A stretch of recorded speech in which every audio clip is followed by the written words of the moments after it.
Lucrèce, De Rerum Natura, livre 5e, Le monde, la terre et l'homme, dit par Émile Berlerme, mars 2020. Alors, livre 5e, Le monde, la terre et l'homme. Quel génie éloquent, quelle forte poitrine, devant la majesté d'une telle doctrine, enfanteront des vers dignes de son auteur, une louange égale au bienfait du grand cœur, qui nous lègue en présent le prix de sa victoire. Un mortel pourrait-il suffire à tant de gloire? Pour ce puissant esprit, le nom d'homme est trop peu. La majesté de l'œuvre, en lui, proclame un dieu. Oui, noble Memmius, il fut un dieu cet homme, qui le premier trouva cette règle qu'on nomme la sagesse, et dont l'art, à travers tant de flots, guidant la vie au port d'un si parfait repos, change en un jour si pur de si noires ténèbres. Que sont, des autres dieux, les dons les plus célèbres? Les moissons de Cérès et ce trésor du vin, dont Bacchus, nous dit-on, dota le genre humain? On pouvait s'en passer. Plus d'une race encore, l'histoire nous l'apprend, sans mourir les ignore. Mais comment vivre bien sans la paix de l'esprit? Il n'en est que plus Dieu celui qui nous l'offrit, le doux consolateur qui, par toute la terre, verse au cœur apaisé ce baume salutaire. Vas-tu d'Hercule aux siens comparer les travaux? Et comment soutenir un jugement si faux? Que pourrait contre nous le lion de Némée? Sa mâchoire béante à cette heure est fermée. Et le taureau crétois, ou l'affreux sanglier d'Arcadie, ou bien l'hydre agitant son collier, de venimeux serpents.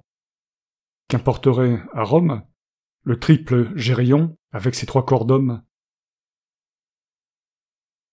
Ou Diomède, fier de ses fameux chevaux, qui loin de nous soufflaient le feu par leurs naseaux, au pied du mont Ismar, en Thrace, et les harpies féroces dans les temps de Stymphale tapis. En vain, autour de l'arbre où luisaient les fruits d'or, le farouche dragon, gardien de ce trésor, l'œil fixe, enroulerait ses anneaux formidables, près de l'onde atlantique, au lieu inabordable, que le barbare même évite comme nous. Tous ces monstres sont morts, mais suppose-les tous invaincus et vivants. Quel mal pourrait-il faire? Leurs pareils à foison peuplent encore la terre, la montagne en regorge, et les tremblants effrois règnent impunément aux profondeurs des bois. Qu'importe, c'est à nous d'éviter leur demeure.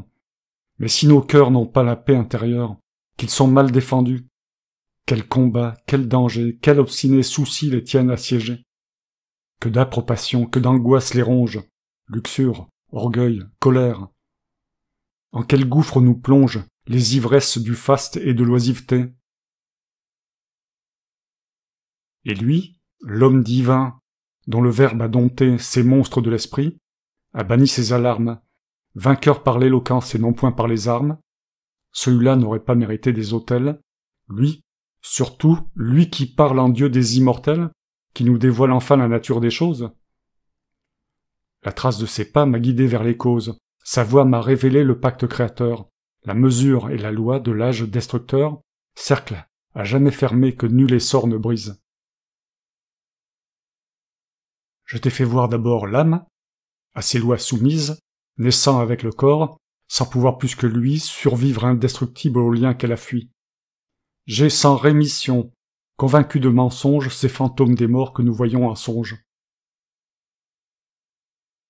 L'ordre que j'ai suivi m'amène à te montrer que le monde a pu naître et qu'il ne peut durer, que c'est un corps mortel, qu'un jeu de la matière constitua les eaux, la terre et la lumière, quel concours d'éléments a lancé dans les cieux le globe de la lune et l'astre radieux, à quel corps animé la terre a donné l'être, ceux qu'inventa la fable et qui n'ont pas pu naître, comment l'homme, assignant un nom à chaque objet, sut varier les sons que la langue échangeait. Et d'où se sont jadis, sur notre âme abattue, ces secrètes terreurs qui gardent les statues, des dieux, leurs bois, leurs lacs, leurs temples, leurs autels, et, dans tout l'univers, planent sur les mortels. J'exposerai la loi qui gouverne et modère les circuits de la lune et la courbe solaire. Crois-tu que, librement, d'un cours officieux, ces astres sans erreur circulent dans les cieux, pour que la vie éclose et que le blé mûrisse, ou qu'à l'ordre des dieux leur lumière obéisse? L'inaction sereine est l'attribut des dieux. Pourtant, lorsque ceux-là qui le savent le mieux se prennent à scruter le mystère des choses, à chercher dans les terres sans rivage les causes des mouvements d'en haut, leurs admirations les replongent souvent dans les religions. Les malheureux. Partout ils évoquent des maîtres, vigilants, tout-puissants, sans rechercher quels êtres peuvent ou non surgir, et quel champ limité la force intime assure à toute activité. Mais c'est assez promettre, et je passe aux exemples. Cette terre, ces mers, ce ciel où tu contemples le triple fondement de l'immense univers, ces trois corps de nature et d'aspect si divers, une heure, ô Mémius, en verra la ruine. D'un coup, dans le néant croulera la machine, qui depuis si longtemps brave le fait des jours. Certes, ces choses neuves, étranges, et nul discours n'imposera sans peine à la fois réfractaire ce désastre futur du ciel et de la terre.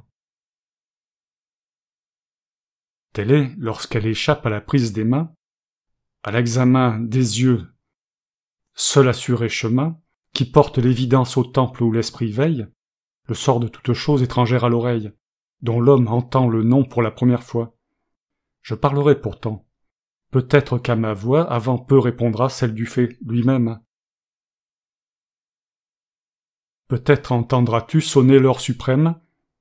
Ah, puisse le destin qui régit l'univers écartant ce malheur, s'en fier à mes vers. La raison me suffit, à défaut de ta foudre.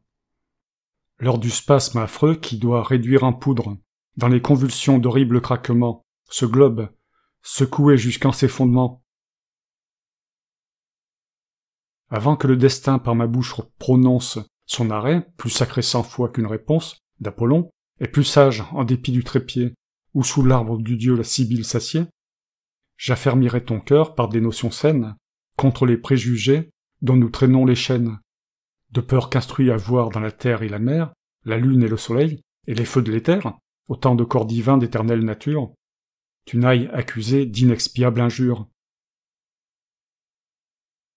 Quiconque, par avance éteignant l'œil des cieux, saperait les remparts du monde audacieux, plus digne des enfers que les titans rebelles, mortels, blasphémateurs des choses immortelles. Ces objets sont si loin de la divinité, si peu faits pour un rang qu'ils n'ont pas mérité, qu'à l'esprit justement leur état représente la matière sans vie et sans force pensante.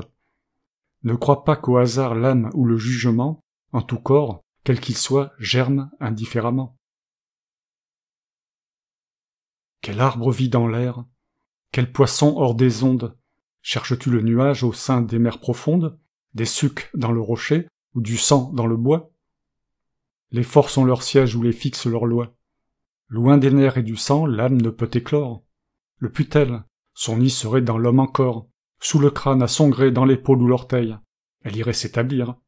Son sort serait pareil. Aurait-elle changé de vase, de personne? S'il est vrai qu'autrement la nature en ordonne, que l'esprit et que l'âme ont dans le corps humain chacun son séjour propre et son foyer certain, comment donc, en dehors de toute forme humaine, ou vivante du moins, leur rêver un domaine dans les feux du soleil ou les hauteurs des airs, dans le sol corruptible ou dans les flots des mers, mas qui, loin d'atteindre l'essence immortelle, n'ont même pas reçu la vitale étincelle? Puis, en quel lieu choisi de ce monde des dieux eussent-ils établi leur séjour glorieux? Leur nature est subtile et passe la portée des sens, par la raison à grand-peine attestée, pourrait-elle, impalpable et fuyant sous la main, toucher un seul des corps soumis au tact humain? Ce qui n'est point touché ne peut toucher soi-même. Non, subtil autant qu'eux, leur demeure suprême s'ouvre hors de la nôtre et n'y ressemble point. Plus longuement ailleurs j'établirai ce point. Dira-t-on que les dieux ont pour leur créature voulu de l'univers combiner la structure, qu'il faut admirer l'œuvre adorable des dieux, la croire impérissable, éternelle comme eux? Taxera-t-on d'orgueil, de forfait, la critique dont l'audace et l'assaut sapent la base antique, ou pour l'humanité les divins artisans, assirent l'édifice invulnérable osant? Et sans fable encore, dont rit la certitude. De quel prix est aux dieux l'humaine gratitude? Les dieux travailleraient pour l'homme? Bienheureux, immortel, Mémius, que pouvons-nous pour eux? Quel attrait supposé, enfin, qui les convie à troubler le loisir de leur sereine vie? Que las d'un sort contraire on en veuille changer, soit, mais quel souvenir, quel espoir, quel danger eut, dans cette existence éternellement belle, allumer le désir d'une beauté nouvelle? Sans doute, avant que l'aube eût éclairé les deux, les ténèbres pesaient à la torpeur des dieux. Mais, pour nous-mêmes, était-ce un mal de ne pas naître? Quiconque est né peut vivre et se cramponne à l'être, autant que l'y retient la douce volupté, mais qui regrettera ce qu'il n'a pas goûté? Et qu'importe à qui n'est entré dans aucun nombre, n'ayant pas vu le jour, d'être resté dans l'ombre? En créant l'univers, ces dieux ont dû savoir ce qu'ils voulaient, d'avance ils ont dû concevoir. Qui donc leur en offrit les moules et les types? Oui, qui leur révéla les vertus des principes et les diversités de leurs combinaisons. Ils ont de la nature attendu les leçons. Que d'âges révolus avant que la poussière des innombrables corps, qui forment la matière, sous l'action des chocs, sous l'empire des poids, du mouvement multiple ait appliqué les lois, avant que les essais et les métamorphoses des atomes groupés aient fait jaillir les choses. Le temps explique seul comment ces premiers corps auront pu rencontrer cet ordre, ces accords, et cette marche enfin qui fonde et renouvelle, telle que tu la vois, la trame universelle. Mais quand j'ignorerai quel est le fond réel des choses, l'aspect seul de la terre et du ciel, tout m'instruirait assez que ce monde où nous sommes n'est pas un don sacré que les dieux font aux hommes. Non, l'ouvrage suffit à nier ses auteurs. Parmi tous ceux qu'au loin couronnent les hauteurs, ondoyantes des cieux, que de rocs, de montagnes, que d'immenses marées dévorent les campagnes, ajoute les forêts et leurs monstres, les mers qui d'un rivage à l'autre étendent leurs déserts, et ces frimas sans fin, ces chaleurs meurtrières, qui prennent aux mortels de zones presque entières. Le reste languirait de ronces obstruées, la nature eût vaincu, si l'homme, habitué à gémir sur l'outil qui du sol fend l'écorce, à la fatalité n'eût opposé sa force. Quelle moisson vers l'air eût frayé son chemin, si le robuste soc, ouvrant sous notre main la glèbe retournée, à notre œuvre asservie, n'eût fécondé la terre en luttant pour la vie? Enfin, cette moisson se prit de nos sueurs, elle couvre le sol de verdure et de fleurs. Un excès de soleil, et la voilà brûlée. Puis c'est la brusque averse ou l'inique gelée. C'est le fouet de la trombe et les fléaux de l'air. Et les monstres? D'où vient que la terre et la mer, contre l'homme faisant assaut de perfidie, les propagent ainsi? Pourquoi ces maladies, que chacune à son tour les saisons vont traînant? Pourquoi l'aveugle mort sur tout âge planant? Pareil au naufragé, vomi du sein de l'onde, l'enfant, quand la nature au rivage du monde le dépose, arraché d'un ventre endolori, gît sur la terre, nu, sans armes, sans abri, sans parole, et du seuil de cette vie obscure, par un vagissement lugubre, il inaugure le long cercle de mots que lui promet le sort. Heureux les animaux des champs, nés sans effort, ils croissent sans hocher et sans tendre nourrice, dont le babil sans fin apaise leurs caprices. Les voyons-nous chercher selon l'état de l'air, des vêtements nouveaux? Ont-ils besoin du fer, ou des remparts altiers pour garder leur richesse? La terre, tout à tous, les combles de largesse, et l'active nature a travaillé pour eux. Si la masse terrestre et les flots vaporeux, de la flamme ou de l'air diaphane, si l'onde et tout ce dont est fait le tissu de ce monde sont des combinaisons de corps nés pour mourir, l'univers né comme eux et comme eux doit périr. Quoi? De constantes lois que rien n'a démenties condamnent le corps même au sort de ses parties? La naissance et la mort sont communes entre eux?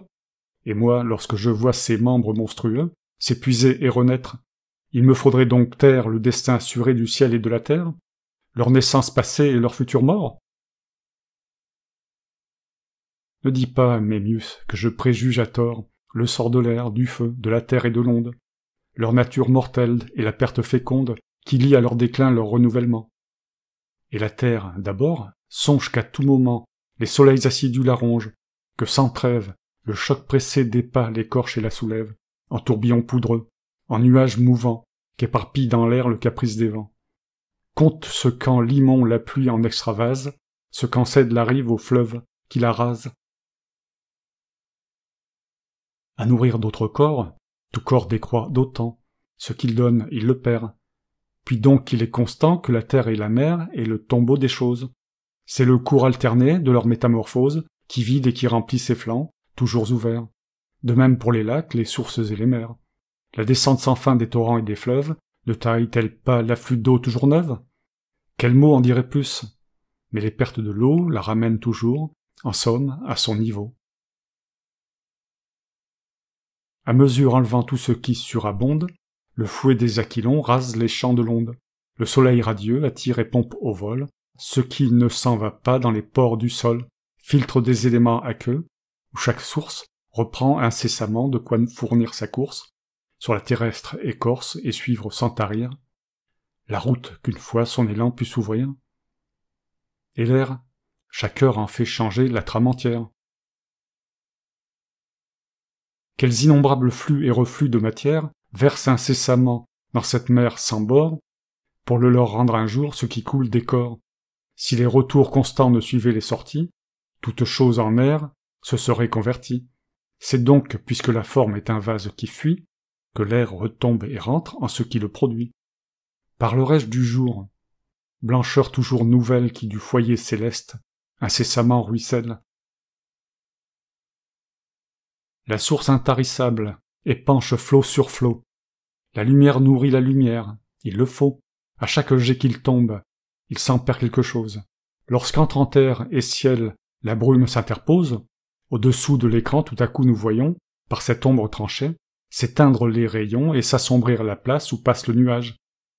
Puis donc que les clameurs au but de son voyage, c'est qu'un flux toujours neuf doit baigner tout contour, car rien ne se verrait sous le ciel si le jour, d'inépuisable feu, n'alimentait ses urnes. Nos terrestres clartés, nos lumières nocturnes, n'ont pas plus de repos que l'astre lumineux. Les lustres suspendus, les brandons résineux, qui d'éclairs pétillants parsèment leur fumée, ne cessent d'agiter leurs langues enflammées. Le feu presse le feu sans intervalle et suit, si vite et de si près la clarté qui s'enfuit, que l'accroissement comble incessamment la perte. C'est ainsi que, puisant dans une source ouverte, astres, lune, soleil sont d'heure en heure accrus, de feux nés l'un de l'autre, à leur tour disparus. Ce ne sont donc pas là des corps inaltérables. Le rocher même cède aux ans irréparables. Vois pourrir le granit vaincu, tomber les tours. Vois les dieux impuissants contre le flot des jours. Sous la loi du destin, vois fléchir abattus leur demeure de marbre et jusqu'à leur statue. La nature se rit de leur divinité. Nos monuments aussi tremblent de vétusté, et d'une brusque chute en poussière s'écroulent. De la cime des monts, les rocs arrachés roulent, lorsque l'effort du temps détermine leur fin inévitable. Et quoi? Tomberaient-ils soudain, sans lutte, s'ils avaient pu subir sans dommage, depuis des milliers d'ans, tous les assauts de l'âge? Ce vaste espace, enfin, qui, dessus et dessous, embrasse notre terre et règne autour de nous, qui tire, nous dit-on, les êtres de lui-même et les recueille morts, ce Créateur suprême ne peut pas ne pas être un corps né pour mourir. Il se donne en créant, donc il doit s'amoindrir. Seul ce qui rentre en lui restaure sa substance. Si la terre et son ciel n'ont pas eu de naissance, s'ils ont toujours été, d'où vient que les anciens avant la Thébaïde et les malheurs troyens, d'aucuns faits dans leur champ n'ont gardé la mémoire? Où s'en serait allé tant d'exploits, dont l'histoire devait greffer la fleur sur son arbre éternel? Oui, notre monde est neuf, le jour originel, lui de bien près encore sur son adolescence. Que d'arts encore enfants sont en pleine croissance, que de progrès nouveaux aux choses de la mer. La science des sons date à peine d'hier. Cette doctrine, enfin, est récemment éclose, et je suis le premier, le seul même qui l'ose, transplanter dans la langue et sur le sol romain. Si tu crois, par hasard, qu'autrefois les humains ont connu tout cela, mais que des vieilles races, la flamme furieuse a dévoré les traces, que des convulsions ont rasé les cités, que les flots pluvieux, hors de leur lit jetés, ont couvert les remparts, comment ne pas conclure, pour la terre et le ciel, la chute future. En butte à des périls si grands, si menaçants, ce monde aurait bien pu, sous des chocs plus puissants, tomber d'une ruine immense, irréparable. Ainsi chacun de nous ne se sait périssable que par comparaison. Ne voit-il pas son corps subir les mêmes maux dont tant d'autres sont morts? 3 signes marquent seuls l'éternité des choses, l'unité pleine, intense, impénétrable aux causes de dissolution, aux assauts destructeurs. C'est l'attribut des corps premier et créateur. L'inanité sans borne où nul effort n'a prise. C'est le vide parfait que nul choc ne divise et qui subsiste libre, intact et permanent. Le défaut absolu d'espace environnant où la dispersion éclate et se consomme. C'est le fait du grand tout. Où recueillir la somme des univers? Quel choc la dissoudrait? Quel corps tomberait sur ses flancs? Rien n'existe en dehors. Or notre monde a-t-il cette unité solide? Non, puisque tu le sais, sa trame admet le vide. Cette inanité? Non. Les corps ne manquent pas, dont les noirs tourbillons puissent se jeter à bas sa masse et déchaîner sur ce vaste système, du fond de l'inconnu, la débâcle suprême. À sa chute, à sa fuite enfin, à ce que perd sa force, l'infini de l'espace est ouvert, où peuvent s'abîmer ses voûtes et ses astres, bien loin de leur fermer la porte des désastres, à la terre, au soleil, aux cieux, aux océans, la mort ouvre sans fin ses abîmes béants. Ces choses, tu le vois, ont dû naître. Mortelles, du fond de la durée infinie auraient-elles jusqu'à nous porté le fait croissant des jours?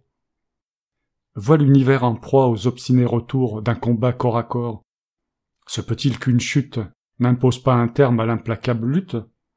Tous les feux, quelques jours, boiront toutes les eaux, peut-être, et, désormais sans éléments rivaux, auront conquis le but où leur force les porte. Sans doute jusqu'ici leur œuvre immense avorte. Tant d'eau la terre envoie au réservoir des mers, déluge suspendu sur cet humble univers. Menace vaine aussi. Les vents sont là, qui rasent, l'écume, les rayons pompent l'onde et l'embrasent, espérant dessécher le monde avant que l'eau sur la terre vaincue étende son niveau. Tant l'immense combat dont le prix est le monde balance la victoire entre la flamme et l'onde. Or, une fois déjà, la flamme a dominé. L'onde une fois aussi sur les champs a régné. Le feu, nous dit la fable, a dévoré la terre, quand l'errante fureur des chevaux de son père emporta Phaéton à travers tous les cieux. Mais un courroux poignant saisit le roi des dieux. Arraché de son char, le héros magnanime d'un soudain coup de foudre est lancé dans l'abîme. Il tombe. Le soleil accourt, à peine à temps, pour attacher au char les coursiers haletants, et, reprenant au vol la lampe universelle, au monde rassuré verse une paix nouvelle. Les vieux poètes grecs ainsi nous ont conté ces fables que dément la simple vérité. Dès que de l'infini sans mesure émanait s'amasse en un point des semences ignées, le feu peut triompher, et si quelque élément contraire ne s'oppose à son débordement, tout s'évanouira dans la flamme implacable. L'onde eut son heure aussi, rapporte une autre fable. Du fond de l'infini ses amas suscités, montaient victorieux par-dessus les cités, lorsque, fermant la nue, une force contraire arrêta les torrents et ressuya la terre. Mais par ordre exposons les œuvres du chaos. Quel travail a fondé la terre? Assis les eaux, et lancé dans le ciel le soleil et la lune. Ce n'est pas le calcul d'une entente commune, l'accord de volonté sage. Les éléments n'ont pas dans un conseil réglé leurs mouvements, sans nombre dans le temps, sans limite. Leur foule, sous l'empire des poids, au gré des chocs s'écoule. Ils ont de proche en proche ébauché les rapports, dont la combinaison peut engendrer les corps. C'est en passant ainsi dans l'infini des âges, par tous les mouvements et tous les assemblages, qu'ils ont pu se grouper dans un ordre fécond. Et cet ordre fortuit est le germe, le fond insensible et soudain des choses qu'on admire. La mer, le ciel, la terre, et tout ce qui respire. Certes on ne voyait pas, tels que nous les voyons, ce haut vol de la roue aux éclatants rayons, l'air, la terre, le ciel, ou la masse de l'onde, ni rien d'absolument pareil à notre monde. C'était un orageux prélude, ample chaos d'où sortir, groupé en agrégats nouveaux, plusieurs courants distincts d'atomes homogènes.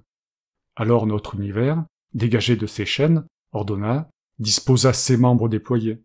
Cette confusion de types variés, contraires, qui troublait, par le hasard des luttes, les distances, les chocs, les nœuds, les poids, les chutes, et les concours, rompant l'accord des mouvements, ne pouvait dérober longtemps les éléments à la fatalité d'un ordre nécessaire.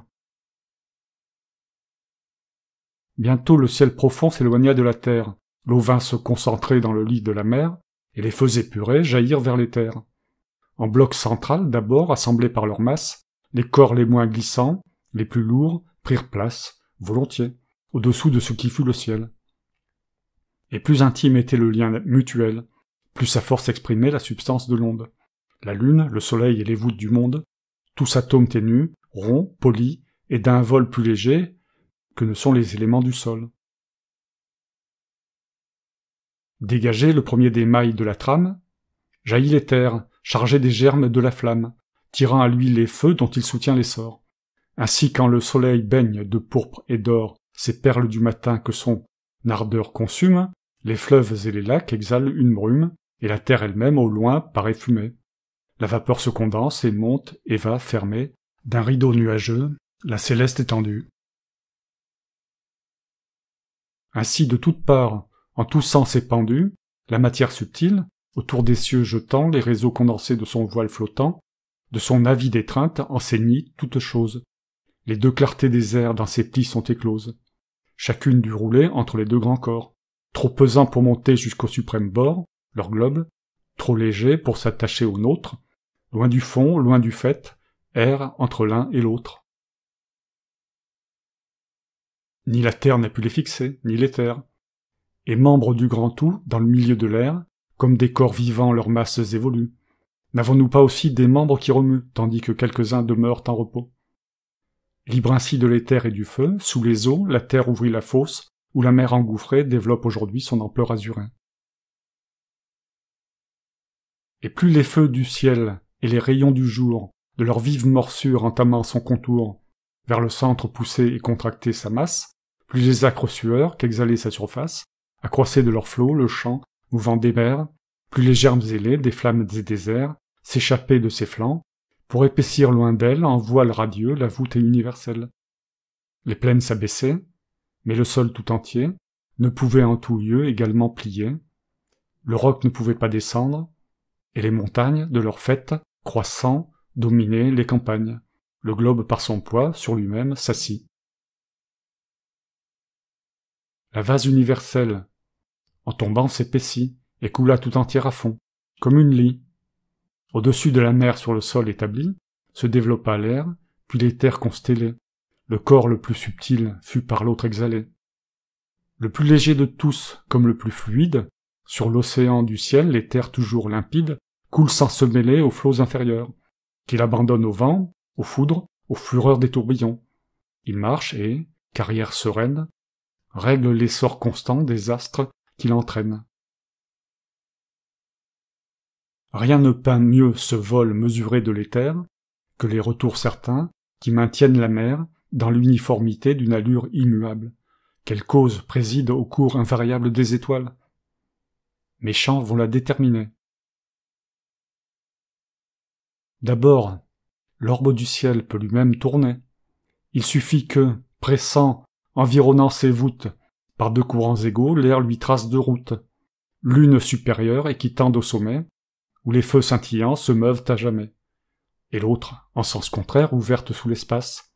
Ainsi tourne la roue au gré de l'eau qui passe, faisant monter sans peine et descendre les seaux. Mais le ciel peut aussi demeurer en repos, immobile étendu où marchent les étoiles, soit que des flots d'éther enfermés dans ses voiles courent, cherchant leur voie, et, dans l'immensité, impriment à ses feux un vol précipité, soit que l'air par endroits du dehors s'insinue, poussant les astres, soit que même dans la nue, à l'appel de la faim, serpente fascinée, épaissent en chemin les atomes ignés. Comment procède ici la nature des choses? Je ne sais. Je me borne à suggérer les causes qui peuvent expliquer le jeu des corps divers, diversement construits qui peuplent l'univers. J'énumère des lois possibles, ou réelles, capables de mouvoir les astres. L'une d'elles régit assurément ces flambeaux de nos cieux. Mais laquelle? C'est là ce que nous saurions mieux si nos pieds n'étaient pas attachés à la terre. Si notre globe, au moins, peut rester sédentaire, dans le centre du monde, il faut qu'en descendant, le poids évanoui s'annule, accommodant au siège aérien, base de sa demeure, le dessous inconnu, la terre inférieure, seul, l'antique lien de cet intime accord empêche que le sol ne pèse à son support. Ainsi le poids d'un membre est insensible à l'homme, le cou n'est point chargé par la tête. Et la somme des fardeaux corporels n'écrase pas les pieds. Tandis que, bien moins lourds, des poids moins familiers, s'ils viennent du dehors, souvent nous indisposent. Tant importe comment les corps se juxtaposent. La terre donc n'est pas un poids que l'air subit, quand des flots étrangers lancent un hasard subit.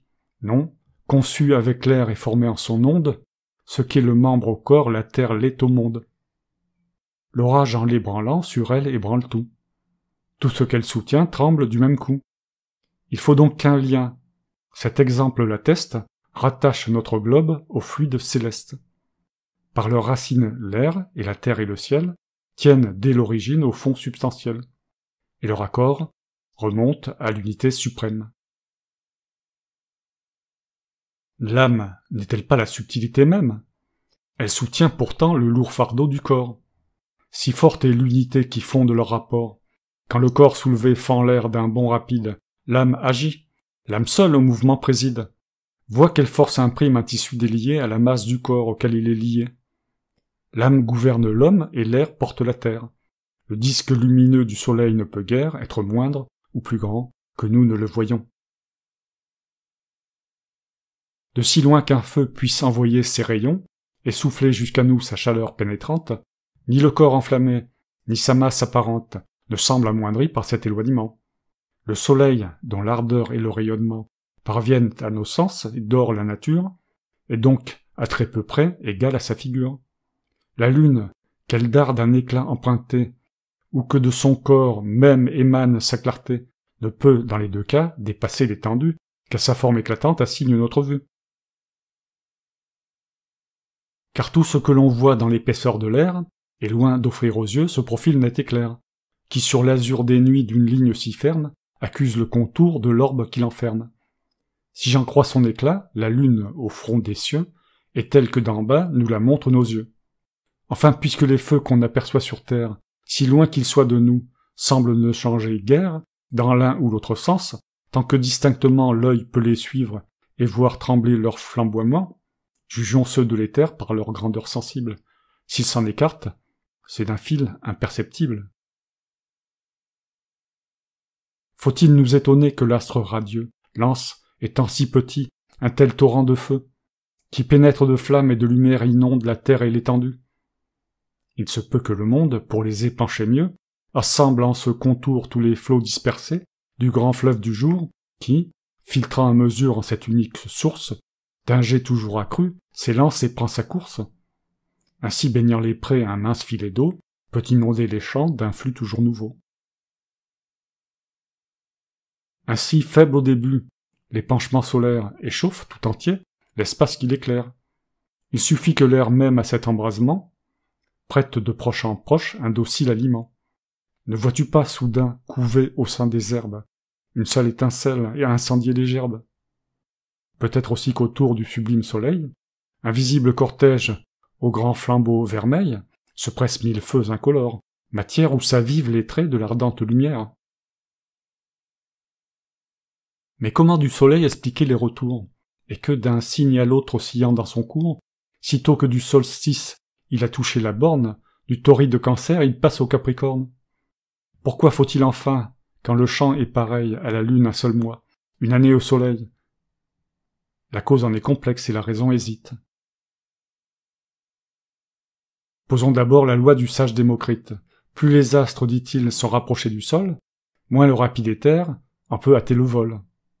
Les flots inférieurs du tourbillon céleste amortissent leur vol, et notre soleil reste en route avec les feux des basses régions, car il nage bien loin des constellations. Moins élevée encore et du sol plus voisine, la lune lentement, sous le soleil chemine, loin de pouvoir lutter avec les astres d'or. Un flot plus alangui retardant son essor, les signes des saisons doivent d'autant plus vite poursuivre, contourner et franchir son orbite, et ceux qu'elle paraît visiter chaque mois, ce sont eux qui par an l'atteignent 12 fois. Mais il se peut aussi que, des deux bouts du monde, s'élèvent deux courants aériens, dont l'onde régulière, des cieux où rit l'été vermeil, vers les climats glacés transporte le soleil, puis des lieux où le froid obscurcit la lumière, vers les signes brûlants lui rouvre une carrière. De semblables reflux, opposés et certains, peuvent guider la Lune et ses astres lointains, dont l'ample orbite embrasse un long cycle d'années. Voient au souffle des vents diverger les traînées, des nuages, et ceux qui gardent les hauteurs, se mouvoir au rebours des bancs inférieurs. Pourquoi donc le retour de semblables marées ne bercerait-il pas les flammes éthérées? L'ombre épaisse des nuits envahit l'univers, quand le soleil exhale, aux limites des airs, les restes languissants de sa flamme, émoussés par les chocs et les flots de cette traversée, ou quand l'impulsion qu'il élevait aux cieux entraîne sous nos pieds son vol mystérieux. Et quand chaque matin l'aurore fraîche éclose, présent de Matuta, lui sur l'horizon rose, c'est qu'au ciel reconquis, annonçant son retour, l'astre lance des traits avant-coureurs du jour, ou que l'afflux constant de semences ignées, au temps fixé groupant leurs forces combinées, forme un soleil nouveau qui n'avorte jamais. Ainsi, dit-on, l'Ida, sur ses hautains sommets, rassemble au point du jour les feux de l'atmosphère, qui montent vers l'espace en radieuses sphères. Et pourquoi s'étonner que ces germes de feu, toujours au même instant groupés au même lieu, viennent reformer l'astre et nourrir sa lumière? Ou n'observe-t-on pas cette loi régulière? La plante printanière au temps marqué fleurit, et la fleur abattue au temps marqué périt. De même encore la dent tombe au signal de l'âge. De même un fin duvet pousse autour du visage, et d'un voile ondoyant revêt la puberté. Chaque saison ramène avec fidélité les foudres, les frimas, les vents ou les nuées. Dès l'origine ainsi des lois, constituées par les affinités et la chute des corps, des choses et des temps assurent les rapports. Les nuits vont décroissant lorsque les jours grandissent. Quand s'allongent les nuits, les jours se raccourcissent.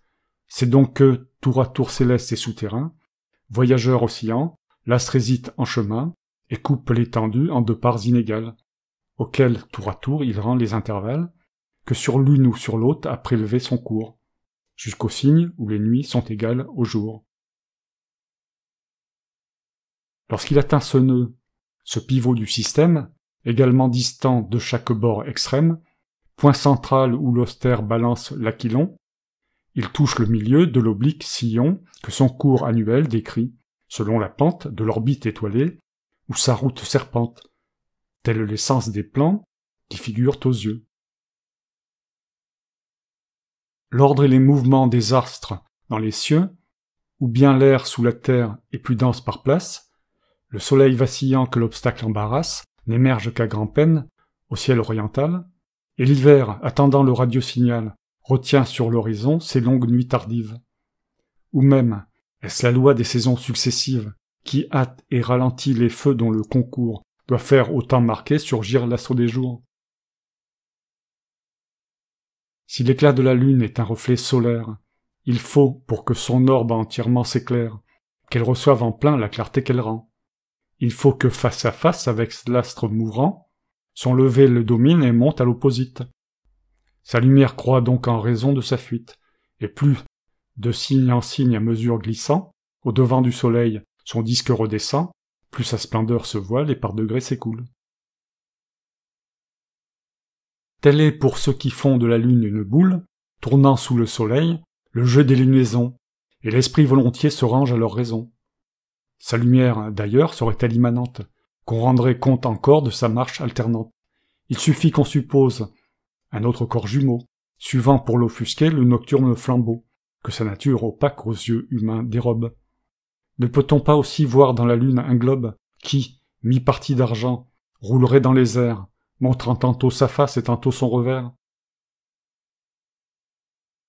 L'hémisphère de feu, libre à un moment de l'ombre, rentrerait par degrés sous l'autre moitié sombre, et les phases naîtraient de la rotation. Babylone soutient cette solution, contre les Chaldéens et tous nos astronomes. Comme si l'on pouvait, de l'endroit où nous sommes, se prononcer pour l'un des systèmes rivaux. Probables l'un et l'autre, ils ont des droits égaux. Et pourquoi la matière, enfin, ne pourrait-elle créer pour la détruire une lune nouvelle, qui de l'astre aboli reprendrait tous les jours la place, la carrière et les constants retours? Est-il rien qui s'oppose à cette conjecture? Le même ordre souvent paraît dans la nature. C'est d'abord le printemps et Vénus, et Zéphyr, qui volent sur leurs pas, messagers du plaisir. Flore a semé pour eux, au seuil de leur royaume, ses plus riches couleurs et ses plus doux arômes. Puis c'est avec l'été la poudreuse Cérès, les vents étésiens, embrasant les guérets, puis le dieu des raisins, compagnon de l'automne, suivi des ouragans, du vulturne qui tonne et des éclairs portés sur l'aile de l'austère. Enfin le froid, la neige et la glace, et l'hiver, engourdi, ce vieillard dont les dents s'entrechoquent. Comment donc s'étonner que certains temps provoquent la naissance ou la fin d'un astre, quand le temps a soumis tant de faits à des retours constants? De même encore l'éclipse admet plus d'une cause. On nous dit que la lune opaque s'interpose entre la terre obscure et l'astre radieux, et dérobe en passant la lumière à nos yeux. Tout autre corps aussi, dénué de lumière, peut devant le soleil poser une barrière. Le soleil peut lui-même étouffer par moments sa flamme et retrouver tout son rayonnement après avoir franchi quelques régions noires dont l'épaisseur hostile interceptait sa gloire. Quand la lune s'éclipse, un obstacle pareil, la terre assure-t-on, passant sur le soleil, vient projeter sur elle un large cône d'ombre, mais on peut recourir à tout autre corps sombre. Qui, voile entre la lune et le soleil jeté, coupe un instant la route au fleuve de clarté?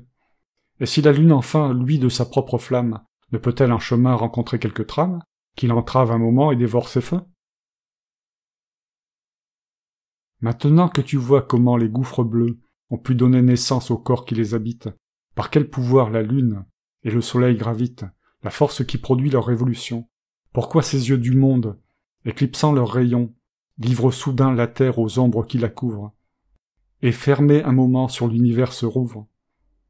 Lui rendant le trésor de leur regard absent, je reviens au début de ce monde naissant, je cherche quels essais la terre nourricière fit monter, molle encore, à la sainte lumière, et livra les premiers aux caprices du vent. Les herbes tout d'abord, de leur éclat mouvant, ceignirent les coteaux et les plaines fleuries, une verte splendeur flotta sur les prairies. Par les libres chemins, à leur croissance ouvert, les arbres à l'envi jaillirent dans les airs. L'éclosion des poils, des crins et du plumage, sur les corps animés, marque la fleur de l'âge. Jeunes, comme les faons et les petits oiseaux, la terre se couvrait d'herbes et d'arbrisseaux.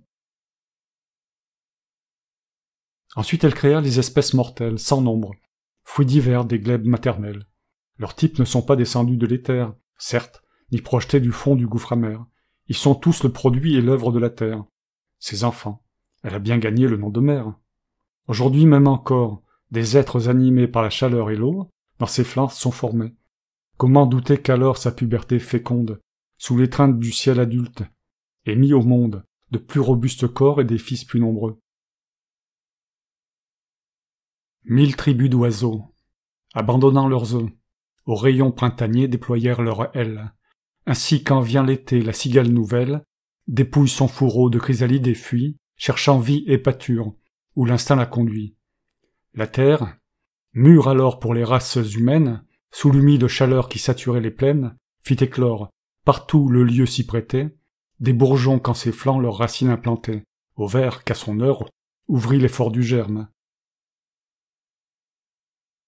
La nature aussitôt que l'embryon, à terme, las de sa gaine tiède, à l'air libre aspirait, par 100 canaux ouverts, lui prodiguait un lait, que les pores du sol versaient comme des veines. Ainsi la jeune mère à ses mamelles pleines, sent affluer en lait le suc des aliments. L'air moite au nouveau-né servait de vêtements. Sur le lit ondoyant de l'épaisse verdure, la terre leur offrait la douce nourriture. Les frimas, les chaleurs torrides, les autans, furieux, épargner le monde en son printemps, car il faut, c'est la loi, que tout naisse et grandisse. Je le répète donc, la terre est la nourrice, la mère, un tel noncier à celle dont le sein, presque d'un même effort, créa le genre humain, et tous les animaux divers, ceux des campagnes, et ceux dont la fureur s'ébat sur les montagnes, et ceux qui de leur vol fendent l'immensité. Mais le temps met un terme à la fécondité, l'âge épuise la femme, et, lasse d'être mère, la terre dut se rendre à la loi nécessaire, qui change incessamment l'aspect du monde entier. Car un état nouveau toujours suit le premier, rien ne reste semblable à soi-même, et les choses ne sont qu'alternatives, et que métamorphoses. Un corps fléchit sous l'âge et s'écroule en débris, un autre monte et sort des ombres du mépris. Ainsi change le monde et l'état de la terre, et, cessant de pouvoir ce qu'elle put naguère, elle peut ce qu'hier elle n'eût pu tenter. Certes, la terre antique essaya d'enfanter des êtres singuliers, imparfaits ou complexes. Tel est cet androgyne et étrange nœud des sexes, qui n'est ni l'un ni l'autre et reste entre les deux.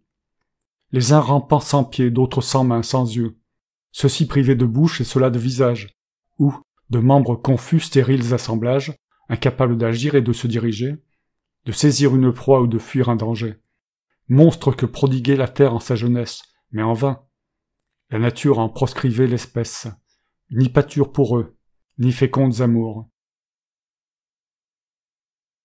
Ils ne purent atteindre la fleur de leur jour. Nous savons quel concours de causes efficaces exige l'union qui propage les races, des aliments d'abord, ensuite des canaux qui filtrent dans les chairs les germes séminaux, puis de certains rapports grâce auxquels se consomme l'heureuse fusion de la femme et de l'homme, que de formes sans nom durent s'éteindre avant de transmettre à des fils le principe vivant, celles qui jusqu'à nous se sont perpétuées, le doivent aux vertus dont elles sont douées, à la ruse, à la force, à la légèreté.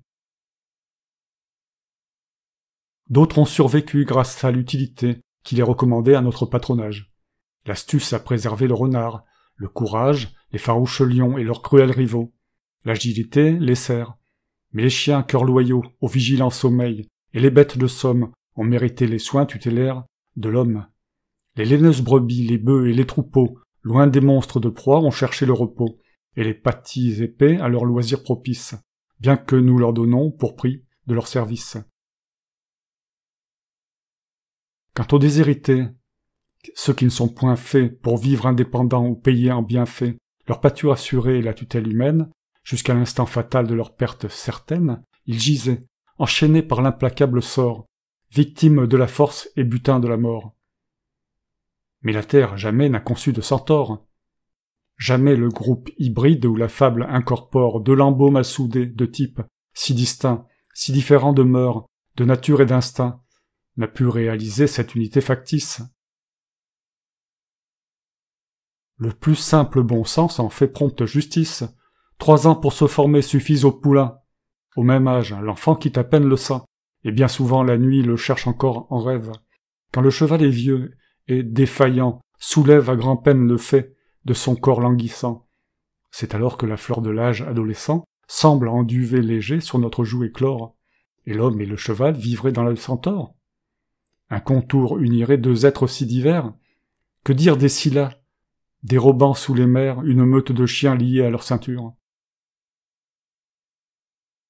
De ces combinaisons de corps faits pour s'exclure, quand rien dans leur destin ne suit le même cours, ni la fleur, ni l'été, ni l'hiver, de leur jour, quand tout diffère en eux, les amours et l'allure, et le goût qui préside au choix de leur pâture. Pour l'homme, la ciguë est un poison fatal, et la chèvre barbue y trouve son régal. Le feu n'épargne point le poil du lion fauve, et quand nulle toison de ses fureurs ne sauve ni le sang, ni la chair d'aucun être vivant, la chimère aux 3 corps, lionne par devant, chèvre par le milieu, couleuvre par derrière, eût vomi sans périr la flamme meurtrière? Non, non.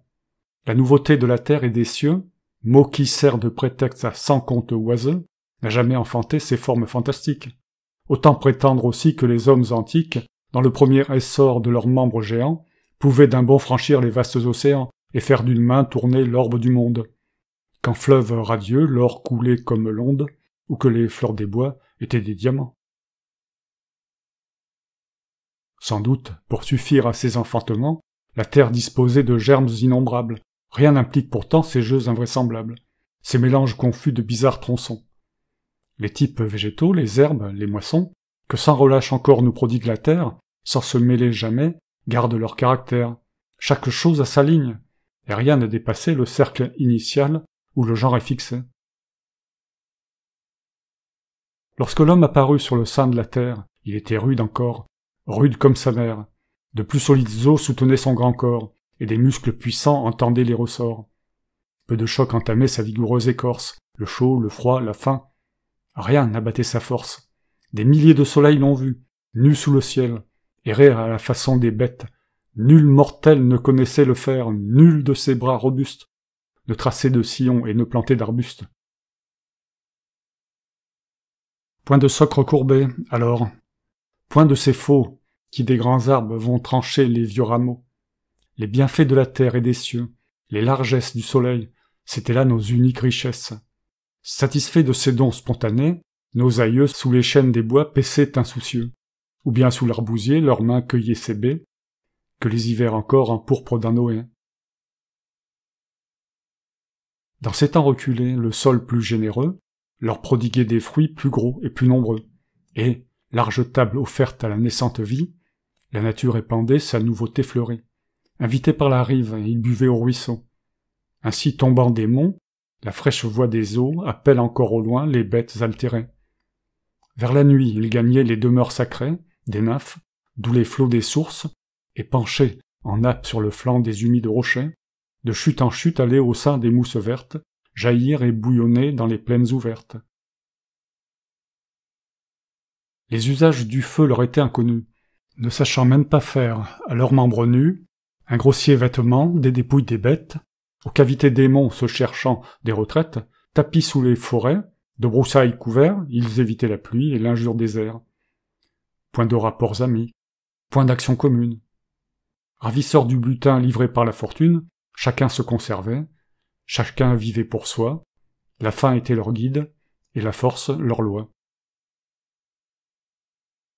Le mutuel désir de Vénus animale, ou la brutalité furieuse du mal, accouplait les amants sous les rameaux des bois, parfois l'offre d'un fruit, quelques poires de choix, des glands même, payaient les faveurs amoureuses. Leurs pieds étaient légers et leurs mains vigoureuses, et les pierres de loin, les lourds bâtons de près, abattaient sous leurs coups les monstres des forêts. Vainqueurs souvent, parfois fuyant devant leur proie, pareils aux sangliers vêtus de rude soie, ou les prenaient la nuit, ils livraient au repos leurs corps enveloppés d'herbes et de rameaux, et, dans la morne paix d'un sommeil taciturne, sans troubler de leurs cris l'obscurité nocturne, sans chercher le soleil perdu, silencieux, nus sur la terre, nus, attendaient que les cieux, au rayonnant flambeau, rouvrissent la carrière. Sûrs de voir avec l'ombre alterner la lumière, ils ne s'étonnaient pas de la fuite du jour, et, dès l'enfance instruit de son constant retour, ils ne redoutaient pas qu'une nuit éternelle dérobât pour jamais la lampe universelle. Bien plutôt craignaient-ils les funestes réveils, dont l'embûche des nuits menaçait leur sommeil. Souvent le brusque assaut du sanglier, l'approche du lion les chassait de leurs abris de roches, et, dans l'ombre effarée, ils s'échappaient, laissant leurs couches de feuillage à ces hôtes de sang. Ne crois pas que la mort, en sa rigueur première, ferma beaucoup plus yeux à la douce lumière. Certes plus d'un, surpris, et, lambeau par lambeau, tout vif enseveli dans un vivant tombeau, pantelante pâture offerte aux représailles, voyant la dave vorace entamer ses entrailles, remplissait les forêts de cris désespérés. Ceux que sauvait la fuite, à moitié dévorés, de leurs tremblantes mains, couvraient leurs noirs ulcères, et suppliaient la mort de finir leur misère, sans secours, et laissant les vers cruels tarir leur vie avec le mal qu'ils ne savaient guérir. Mais on ne voyait pas, comme au siècle où nous sommes, la guerre en un seul jour faucher des milliers d'hommes, ni contre les écueils les colères des flots écraser le navire avec les matelots. C'est en vain que la mer, sans objet irrité, déposait par instant sa menace avortée. Le sourire menteur de ses apaisements n'attirait pas de proie en ses pièges dormants. L'art naval, art mauvais, restés dans l'ombre encore. On mourait de besoin, nous mourrons de pléthore. On prenait le poison par mégarde. Aujourd'hui, l'on ne sait que trop bien l'apprêter pour autrui. Quand l'homme, utilisant les toisons et la flamme, sous un toit conjugal gardant pour lui sa femme. Reconnu dans les fils nés de leur double chair, le fruit du chaste amour, qui lui rendait plus cher, il perdit quelque peu de sa rudesse antique. Les corps faits aux douceurs du foyer domestique bravaient moins bien le froid sous la voûte du ciel. L'amour amollissait leur grossier naturel. L'enfant dompta le père à force de tendresse, et l'intraitable orgueil fondit sous la caresse. Puis l'amitié put naître, entre deux champs voisins, dont un contrat sacré garantit les confins. Les femmes, les enfants, dont l'aspect frêle et tendre, et la débile voix faisait assez entendre que les faibles ont droit à la pitié du fort, obtinrent des égards protecteurs. Cet accord, toutefois, n'allait pas sans trouble et sans querelle, mais la plupart, les bons, ont dû rester fidèles au pacte de salut, car sans lui, tout d'abord, dans leurs principes même atteintes par la mort, les races jusqu'à nous ne seraient point écloses. L'impérieux besoin créa les noms des choses. Il varia les sons et nuança l'accent. L'homme suivit la loi qui guide aussi l'enfant, lorsqu'il montre du doigt l'objet qui se présente, suppléant par le geste à la parole absente. Tout être veut user des forces qu'il pressent. Ainsi le jeune veau baisse un front menaçant et s'essaye à frapper de ses cornes futures. Les petits du lion s'exercent aux morsures. Les fans du léopard préludent au combat, avec leurs griffes molles et les dents qu'ils n'ont pas. L'oiseau, tout chancelant dans ses plumes nouvelles, se fie au faible essor de ses naissantes ailes. Croire que tant de noms, par un homme inventé, par les autres mortels ont été répétés, c'est folie. Un seul donc aurait parlé sans maître, fixant les sons divers que tous peuvent émettre. Cet homme eût su d'un mot désigner chaque objet. Pourquoi d'autres aussi ne l'eussent-ils pas fait? Sans l'échange instinctif des termes du langage, comment cet inventeur en eût-il su l'usage? Quel charme aux assistants aurait fait deviner le sens qu'à la parole il entendait donner? Eût-il pu lutter seul contre une multitude, la vaincre par l'exemple et la streindre à l'étude? Ces leçons pour des sourds eussent perdu leur prix. La vaine obsession de ces bruits incompris eût révolté bientôt l'élève involontaire, et devant l'auditeur le maître dut se taire. Faut-il s'étonner tant que, doué d'une voix, l'homme est aux sons divers marqué divers emplois, selon l'impression dont il fixait l'image? Mais les bêtes, qui n'ont que le cri pour langage, dans les tables où les monts expriment tour à tour la joie et la douleur, l'épouvante et l'amour. L'expérience est là. Quand la robuste lisse entre en fureur, son mufle irrité, qui se plisse, en découvrant les dents, étrangle ses abois. La rage et la menace altèrent cette voix, dont le fracas joyeux, devant nos seuils résonne. Et lorsqu'avec ces chiens que sa langue façonne, doucement, elle joue et piétine leur corps, et d'une dent légère, imitant leur transport, les happe, pour répondre à leurs faibles morsures, sa voix qui se module, en caressant murmure, n'a pas l'accent plaintif de ses cris d'abandon, ou des gémissements qui demandent pardon, lorsqu'elle rampe et fuit devant le fouet du maître. Les chevaux hennissants font assez reconnaître, soit l'ardeur juvénile, amoureux aiguillon, qui parmi les juments fait voler les talons, soit ce frémissement dont le coursier tressaille quand ses larges naseaux aspirent la bataille, soit le timbre expressif des sentiments divers. Observe les oiseaux, les centribus des airs, l'orfraie et l'épervier, le plongeon amphibie, qui sous les flots poursuit sa pâture et sa vie. Pour ravir ou garder l'enjeu de leur combat, que d'accent, que de ton leur cri ne prend-il pas? D'autres changent leur voix, si rudes qu'elles semblent, au gré du temps. Tels sont, quand leurs bandes s'assemblent pour appeler, dit-on, le vent, l'orage ou l'eau, la corneille vivace et le sombre corbeau. Quoi? Chez tant d'animaux, muets pour ainsi dire, tu vois les sentiments dans le cri se traduire?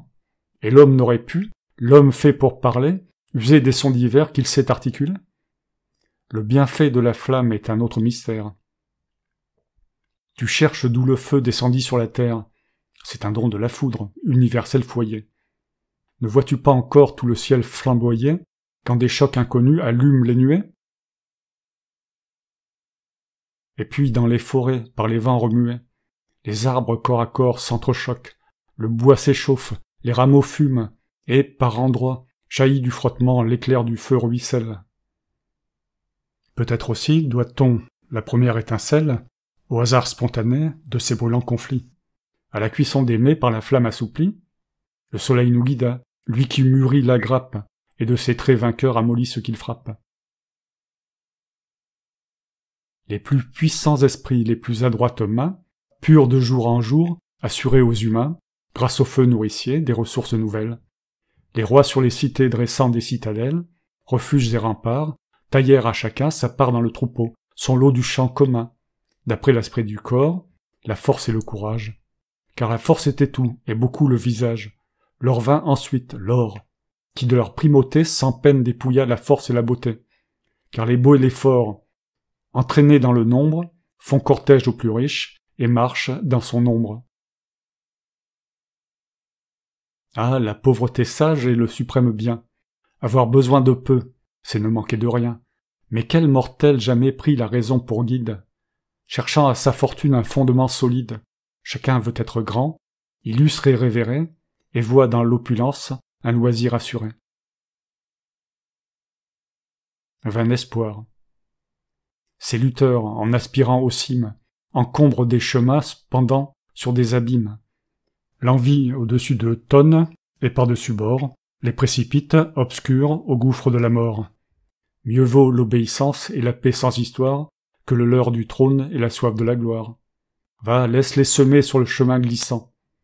Ambitieux lassés, leur sueur et leur sang. L'éclair vise les monts. Ne vois-tu pas l'envie prodiguer son tonnerre au sommet de la vie? Mais quoi, c'était hier, et ce sera demain. Sur parole toujours agit le genre humain. Nous marchons dans la voie ouverte par les autres, d'après leurs sentiments plus que d'après les nôtres. Les rois tombèrent donc, abîmant dans le deuil l'antique majesté des trônes et l'orgueil, du sceptre, et dans leur sang, sous les pieds du vulgaire, l'insigne dont leur front étincelait naguère, pleura le poste illustre où siégeait sa splendeur. La rage aime à fouler ce qu'adorait la peur. Ce ne fut plus que lit et chaos, et délire, des foules où chacun voulait sa part d'empire. Dans le nombre, il fallut choisir des magistrats, constituer des lois gardiennes des contrats, las de languir sans fin dans le conflit des haines. D'autant plus volontiers, l'homme accepta ses chaînes. Car la vengeance alors, libre du joug des lois, dépassait tous les jours la limite des droits, où sut la refermer l'équitable justice. Sur l'homme plein d'ennui, la force et le caprice faisaient planer la peur, l'ombre du talion, qui corrompt tous les biens, l'injuste agression et le piège infaillible où l'insulteur succombe, et c'est sur son auteur que le crime retombe. Nulle paix, nul repos pour ceux dont les forfaits rompent le pacte saint de la commune paix. Se fussent-ils cachés du ciel et de la terre, pourraient-ils se flatter d'un éternel mystère? Les songes délateurs bien souvent ont parlé. Dans son délire aussi, la fièvre a révélé d'anciens crimes, remis brusquement en lumière. Maintenant, quelle cause a sur la terre entière répandu la croyance aux dieux, rempli d'autels les cités, établi ces rites solennels, dont la pompe en tout lieu préside aux grandes choses, et semé ces terreurs enfin, d'où sont écloses tant de fêtes de Dieu, et qui font sans repos jaillir du sol encore tant de temples nouveaux. Ce n'est rien, après tout, que la raison n'explique. Déjà sans doute alors, l'esprit de l'homme antique, voyant, même éveillé, des fantômes de Dieu, dont le soleil doublait l'éclat prestigieux, doua de sentiments ces gigantesques formes, tant leurs superbes voix, leurs mouvements énormes, témoignaient de leur force et de leur majesté. Il leur prêta la vie et l'immortalité. Car l'immuable aspect de ces types suprêmes, qui n'ont jamais changé, qui sont encore les mêmes, disait que nul assaut n'avait prise sur eux. Et comment refuser le calme bienheureux à ceux dont ils voyaient en songe la grande ombre, sans fatigue accomplir des prodiges sans nombre, et que ne troublait point la terreur de la mort, puis le retour constant des saisons, cet accord entre l'ordre céleste et le cours de l'année, dont la cause échappée à la raison bornée, réduisaient la pensée à s'en remettre aux dieux, qui d'un signe à leur loi pliaient l'axe des cieux, où l'on plaçait leur trône et leur demeure. Là roulaient le soleil et la lune, et les heures, le jour, la sombre nuit avec ses feux mouvants, et le vol enflammé de ses astres, les vents, la pluie et les vapeurs, les neiges, les orages, et les convulsions soudaines des nuages, la grêle et le fracas des menaces des airs. Ah, mortels malheureux, en livrant l'univers aux dieux par vous armés d'inexorables haines, de quel surcroît de maux vous aggraviez vos peines? Que vous nous prépariez de poignantes douleurs, et pour nos descendants quelle source de pleurs. La piété n'est point la banale prière du suppliant voilé tourné vers une pierre, qui les bras étendus devant tous les autels, du sang des animaux baigne les immortels, et, l'encens vœu sur vœu, baise le sol du temple. C'est la sérénité du sage qui contemple d'un cœur égal et fort ce qui s'offre à ses yeux. Heureux, lorsqu'à l'aspect des abîmes des cieux, de l'éther scintillant d'étoiles, de la voûte où les astres jumeaux font à jamais leur route, un souci que voilés tous les maux d'ici-bas ne lève point la tête et ne demande pas s'il est de puissants dieux qui gouvernent les choses et les astres d'argent. L'ignorance des causes fausse l'esprit troublé par le doute. Comment imaginer la fin et le commencement? Jusqu'à quand pourra le monde en ses murailles contenir tous ces chocs qui minent ses entrailles? Ou plutôt, investi par le pouvoir divin d'un éternel ressort contre un labeur sans fin, portera-t-il ainsi, charge démesurée, l'effort, l'ébranlement de l'immense durée? Quel cœur n'est oppressé par la crainte des dieux? Quel front ne fléchit pas sous l'effroi, lorsqu'aux cieux courent les roulements tristes de la tourmente, quand au loin, sous les coups du tonnerre fumante, la terre tremble? Alors peuples et nations, sentant venir le temps des expiations, frissonnent, et les rois, que leur puissance énivre, cherchent quel noir forfait, quel blasphème les livre, débiteurs accablés, aux vengeances des dieux. Le consul est perdu quand les vents furieux l'emportent, sur les flots balayant ses galères, avec ses éléphants et ses légionnaires. Vers qui se tourne-t-il? À qui ses vœux fervents demande-t-il la paix et la faveur des vents? Ô Dieu, toujours ô Dieu. Hélas, souvent la trombe ne l'en saisit pas moins, ouvrant sous lui la tombe pour le précipiter au bas-fond de la mort. Quelle force cachée opprime ainsi le fort, foule aux pieds les faisceaux et les haches romaines, et semble se jouer des fortunes humaines. Quand la terre sous lui fléchit de toutes parts, quand tombent les cités, quand pendent les remparts, croulant, quoi d'étonnant si l'homme se méprise, s'il attribue au Dieu le pouvoir qui le brise, et l'empire absolu de l'immense univers. Passons. L'or et l'airain ont été découverts, comme l'argent, le plomb, le fer et leurs usages, quand le feu sur les monts eut porté ses ravages, soit que d'en haut la foudre aux forêts l'eût transmis, soit que, dans leurs combats des bois, les ennemis de l'incendie entre eux jetassent les barrières, soit qu'aux herbes des prés, aux moissons nourricières, l'homme voulut ouvrir un sol qu'il jugeait bon, ou fermer sur sa proie une ardente prison, car, sans raies et sans chiens pour cerner les repères, la flamme et les fossés suffisaient à nos pères. Donc, sitôt que les bois, la cause importe peu, jusqu'à la racine attaquée par le feu, avaient séché du sol les veines embrasées, dans les dépressions coulées extravasées, des rivières de plomb, d'airain, d'or ou d'argent. Les nappes de métal brillaient en se figeant. L'homme, tenté d'abord par leur couleur riante, se plut à recueillir les gouttes chatoyantes. Puis, les voyant garder la figure et le pli, du moule qu'embourrant leur flot avait rempli, il se prit à penser qu'une chaleur intense saurait dans un contour faire entrer leur substance, et quand l'âme est tirée sous le choc des marteaux, amincis, aiguisés en pointe, les métaux fourniraient des outils, de quoi fendre les branches, façonner, équarrir les poutres et les planches, de quoi tailler, fouir, perforer et creuser. D'abord, sans préférence, il tenta d'aiguiser l'argent et même l'or, comme l'airain rigide, mais en vain. Sous l'effort, leur grain trop peu solide, du premier coup plia, rebelle aux durs travaux, et l'airain commença d'éclipser ses rivaux. L'or émoussé gisait inutile. Leur règne maintenant. Maintenant c'est l'airain qu'on dédaigne. Ainsi le temps au bien donne et reprend leur prix. Ce qui fut honoré rentre dans le mépris. Ce qu'on négligeait monte et brille au rang suprême. C'est le Dieu qu'on encense et le trésor qu'on aime, le maître des humains, le prodige sans père. Comment on découvrit la nature du fer? T'as raison, Mémius te l'apprendra sans maître.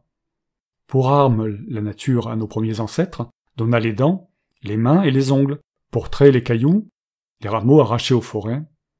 Des flammes et des feux leurs ressources s'accrurent, puis les reins et le fer à leurs yeux apparurent. Mais les reins, plus communs, vint aussi le premier. Plus souple, à tout service, il se laissait plier. Les reins fendaient la terre. Arbitre des batailles, les reins ouvraient au sang de béantes entailles, gagnant champs et troupeaux, et chassant devant lui tout ce qui n'avait pas sa force pour appui. Quand du fer lentement l'on eut tiré l'épée, la faux des reins déchus, d'impuissance frappée, le fer ouvrit le sol, le fer arma les bras, et régla désormais les chances des combats.